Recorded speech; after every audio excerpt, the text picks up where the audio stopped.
This video will show you how to convert back and forth between radians and degrees. In the last video, we used the SOAR formula in order to find arc length. But in order to be able to use that formula, we had to know the angle measure in radians.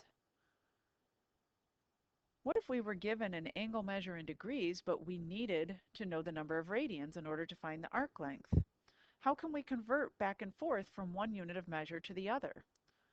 Or maybe we were given the measure of an angle in radians and needed to know the number of degrees in order to be able to use trig. Well, in order to be able to convert back and forth, it's really helpful to know how many degrees there are in 1 radian. So it's helpful to know that there are pi radians in every 180 degrees. If we want to convert radians to degrees, we're simply going to multiply by 180 over pi. And likewise, to convert degrees to radians, you're going to multiply by pi over 180. Here's how I kind of keep track of that in my mind. If I'm going to degrees, I want degrees in the numerator, so 180 degrees in every pi radians. If I'm going to radians, I want radians in the numerator. So there are pi radians in every 180 degrees. The nice thing about this is that these conversion factors are actually on our reference sheet for high school math. So if you look down in the bottom right-hand corner, they tell you that 1 radian is 180 degrees over pi. 1 degree is pi radians over 180. So those factors are right there for you on that high school math reference sheet. So let's go ahead and let's take a look at some examples. In number 1, they want us to convert 60 degrees to radians. Since I'm going to radians, I'm going to take my 60 degrees and I'm going to multiply it times pi radians in every 180 degrees. Remember that when you multiply fractions, you multiply the numerator of the first times the numerator of the second. And when I do that, I get 60 pi. Denominator of the first times the denominator of the second, 180. And then you'll need to simplify that fraction. Simplifying the fraction is relatively easy. The pi is going to remain in the numerator, but I'm simply going to type the fraction 60 over 180 in my calculator in order to simplify that fraction. So I'm going to go ahead and get my fraction button, 60 over 180. When I simplify that fraction, my calculator tells me that's a third.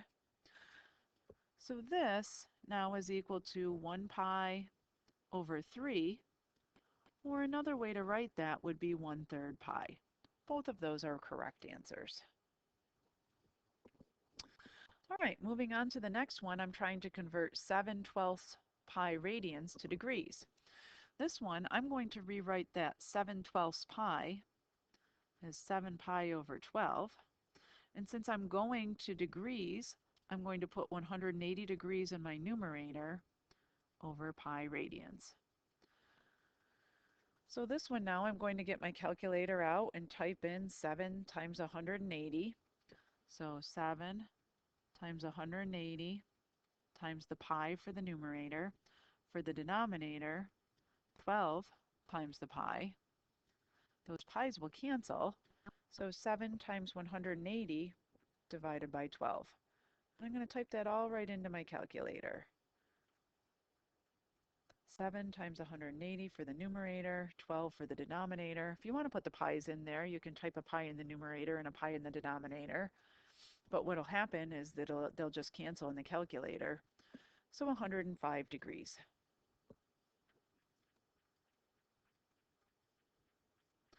In the next one, we're trying to convert 160 degrees to radians. So 160 times pi radians in every 180 degrees. So I've got 160 times pi for my new numerator, 180 for my denominator. I'm going to leave the pi in the numerator, and I'm just going to go type the fraction 160 divided by 180 into my calculator.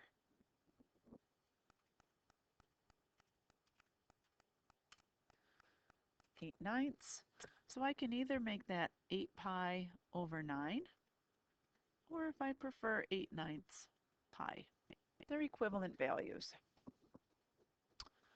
In number 4, to convert 300 degrees to radian measure, I'm going to multiply 300 times pi radians in every 180 degrees. And again, I'm going to radians, so I want radians in the numerator. So that becomes 300 pi over 180. So I'm going to go to my calculator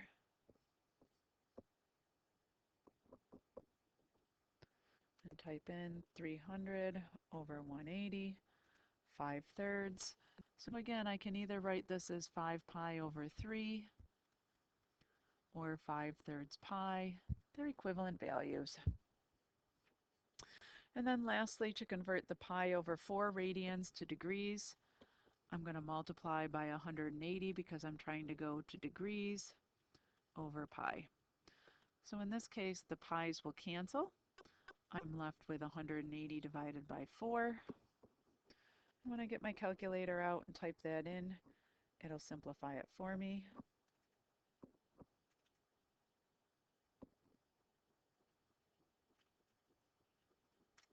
45 degrees. All right, so this is a short one, but a good one. As always, I want you to take some time and reflect on what you've seen and heard, summarize the key ideas, and then see if you can go ahead and use your newfound knowledge to solve the problems on the next page.